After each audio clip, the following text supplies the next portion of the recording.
Hello, welcome to day 7 of our distance learning unit for creative writing. We're going to continue our poetry unit today. So our objective is to determine the meaning of words and phrases as they are used in poetry, including figurative meaning. This has been our objective for the last couple of weeks already. We're really focusing on poetry and how figurative language adds meaning to poetry.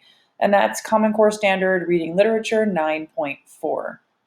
So our do now today, we're going to add 2 more terms to our figurative language and poetry note takers. I have created a new one for you for this, our 4th week of our poetry unit. So go ahead and open this resource in Google Classroom. And then we're going to add persona and stanza today, and then we'll add participles on Wednesday. So let's add persona, going back to our slide. So persona has multiple definitions. Persona in Latin just means a person, but really it's this 1 and 4, these definitions apply to poetry. So a persona is a social role or a character. And then it can also be a role in life that an individual is playing. And then in Latin, a persona is a theatrical mask. And you can think of a persona as a mask. It's this person, this character that we want to present ourselves to society. So at my image here, I've put a profile for Instagram because basically when you set up your Instagram profile, you are creating a persona, a social role or a character for yourself.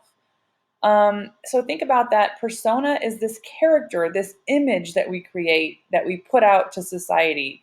I want people to think that I'm this. I want people to see me as being this other persona. Sometimes we don't really want people to see us for who we really are. And a lot of poetry creates these personas, these social roles or characters that we show others in an attempt to maybe hide ourselves or to make people think that we're something other than we are. So that's persona. And then the second term we're going to look at is stanza. Stanza is really simple. It's a structure term for poetry.